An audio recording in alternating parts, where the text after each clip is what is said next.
به نام خداوند بخشنده و مهربان. سلام به روی ما شما دوست عزیزم. امیدوارم هر جایی که هستی سلام و سلامت باشی، شاد باشی، سر حال باشی. محمد رضا فصیح هستم و خیلی خوشحالم که با اولین فایل از وبسایت rezafasih.com در خدمت شما دوست عزیزم هستم. دوست داشتم که افتتاحیه وبسایت جدید رو با همدیگه شروع کنیم. دوست داشتم که یه فایلی ضبط بکنم که فقط با خودت حرف بزنه. اسم این فایل رو گذاشتم میخوام باهات حرف بزنم. میخوام با تو حرف بزنم. دوست عزیزم،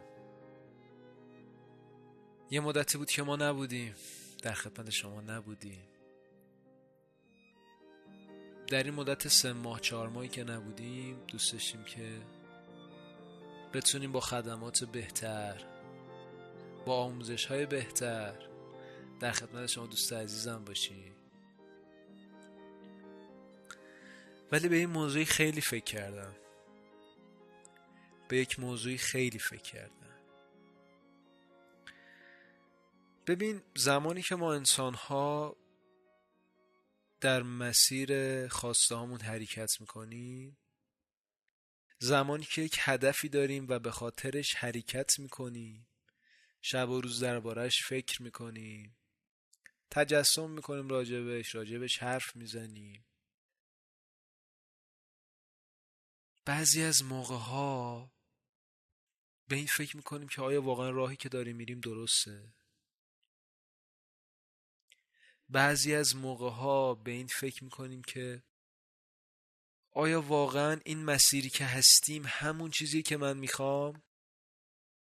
بعضی موقع ها به شک میافتیم. بعضی موقع ها خودمون رو یادمون میره. بعضی موقع ها خدای خودمون رو یادمون میره. شک بزرگترین اسلحه شیطانه که تو رو از هدف دور میکنه، تو رو از خواسته ها دور میکنه. به این موضوع خیلی فکر کردم. منم زمانی که شروع کردم روی خودم کار کنم، زمانی که شروع کردم توی این مسیر گام بردارم، الهام بخش باشم، بتونم به مردم خدمت بکنم، منم به شک می افتادم. ولی یه چیزی با هم بود، یه احساسی با هم بود، خدا با هم بود. همیشه دستمو می گرفت، همیشه دستمو با نشونه هاش می گرفت، می گفت محمد رضا تو در مسیر درستی، حرکت کن. نگران نتایجی بودم، به هم میگفت نتایج با من. نتایج چی کار داری؟ تو فقط حرکت کن. امکانات میخواستم، ابزار میخواستم، همکارای خوب میخواستم، نیروی خوب میخواستم. به هم میگفت همه اونا با من، تو فقط حرکت کن.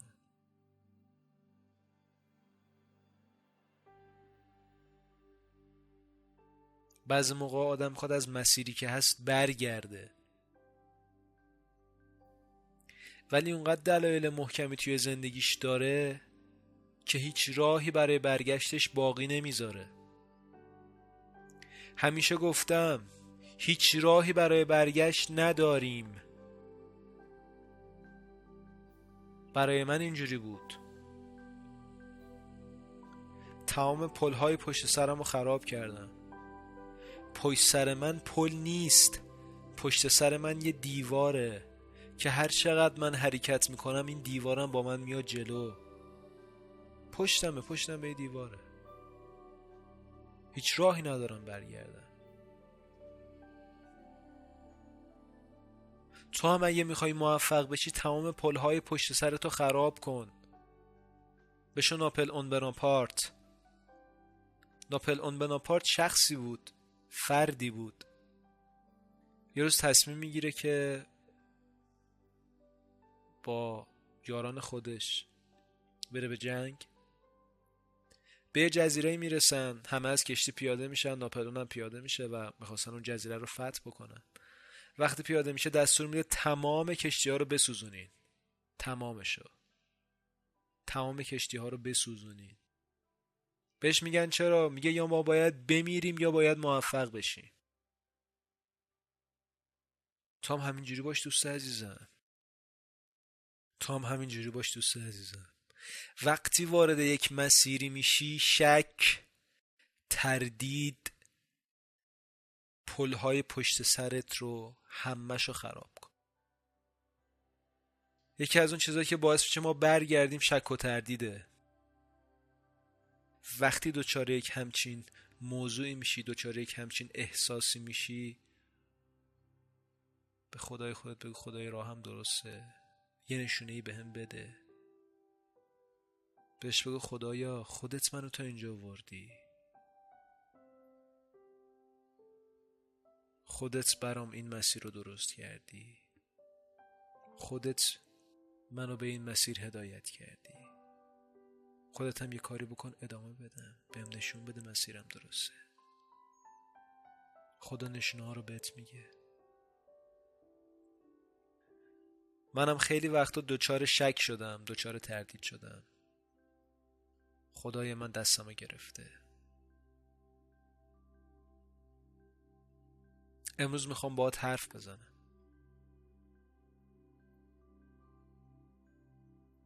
میخوام بگم اگر ناامیدی، اگر خسته‌ای،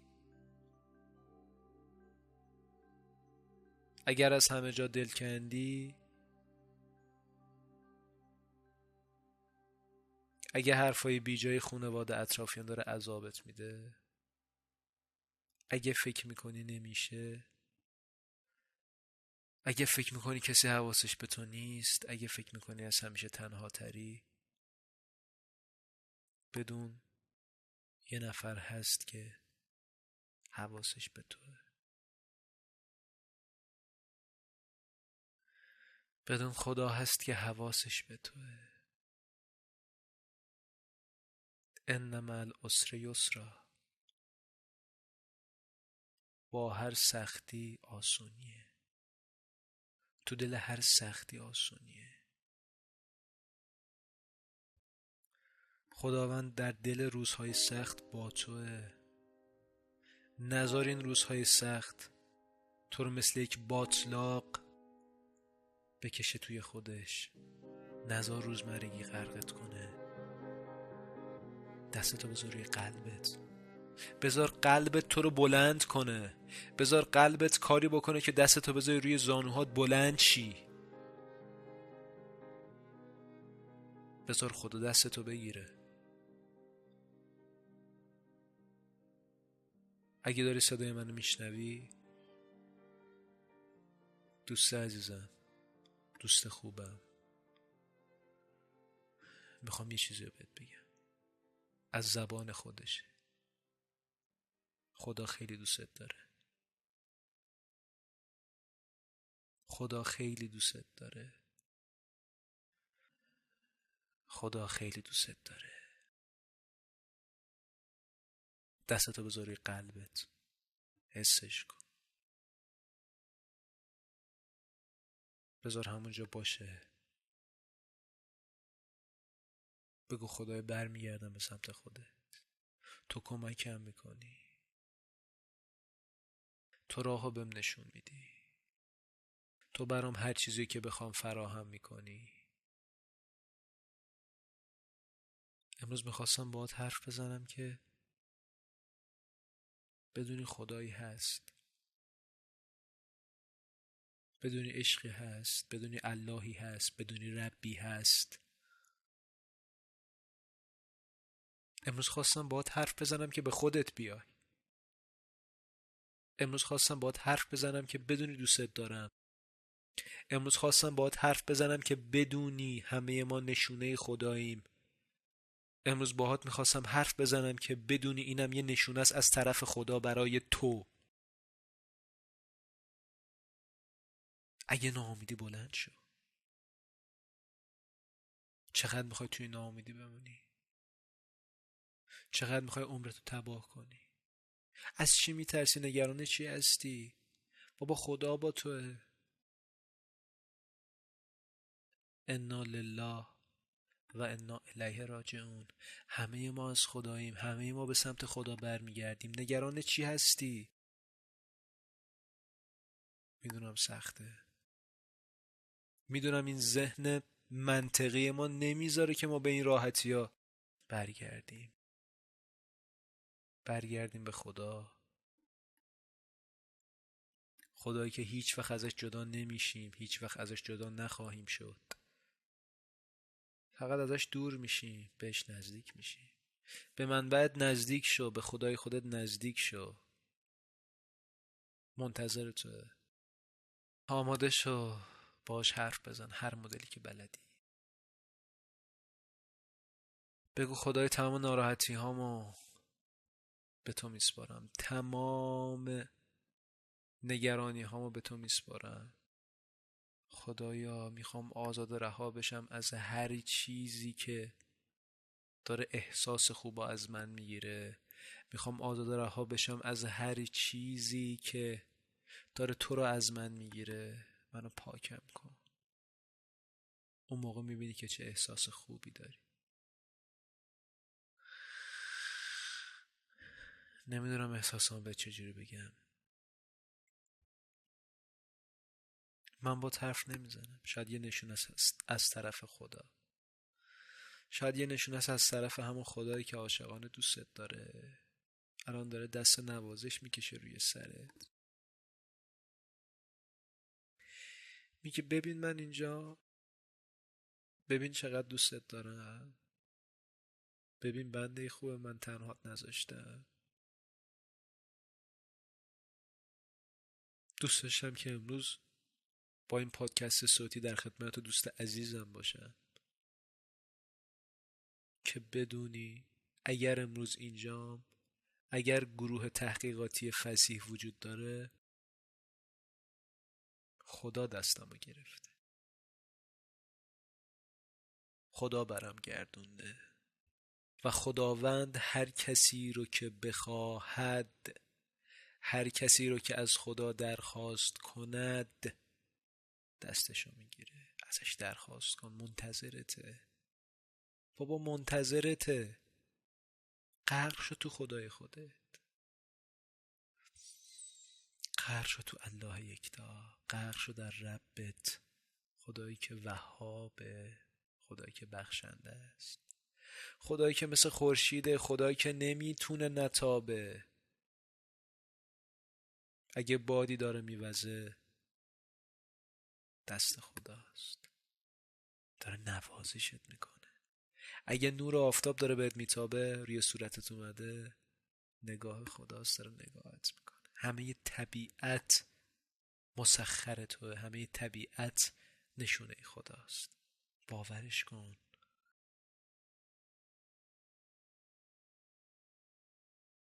خیلی خیلی خوشحال شدم که امروز با این پادکست صوتی در کنار تو دوست عزیزم بودم. نمیدونم، خیلی حس خوبیه وقتی که با حرف میزنم، وقتی که میگم جور دیگه میشه زندگی کرد، وقتی که بهم الهام میشه که این فایل ها ضبط بشه برای تو. خیلی ازت ممنونم دوست خوبم که به این فایل صوتی گوش دادی. خیلی دوستت دارم و امیدوارم با افتتاح وبسایت رضافصیح.com که الان افتتاح شده، با آموزش‌های جدید، با خدمات جدید بتونیم که جبران بکنیم این محبت‌های شما رو، این مهربونی‌های شما رو، این صبوری‌های شما رو. خدایا من در این کلبه فقیرانه خود چیزی را دارم که تو در آن عرش کبریای خود نداری. من چون تویی را دارم که تو چون او را نداری. خدایا من تو را دارم. نگاهمون به خدا باشه، از خدا بخوای، به خدا وصل شیم، انقدر دور نباشیم ازش، انقدر خودمون رو درگیر مسائل و مشکلات نکنیم، تو راه هدفمون بمونیم، ازش بخوایم هدایتمون کنه. خیلی خیلی ممنونم دوست عزیزم و خیلی خیلی خوشحال شدم که تونستم امروز در کنار تو باشم. برات آرزوی بهترین ها رو دارم. در پناه خودش باشی، در پناه خدایی که عاشقانه دوست داره. ازت ممنونم. میخواستم باهات حرف بزنم، باهات حرف زدم. حالا نوبت توه. با خدای خودت حرف بزن. دستتو بذار روی قلبت و باهاش حرف بزن. در پناه خداوند باشی. خدا یار و نگهدارتون. خدا نگهدار.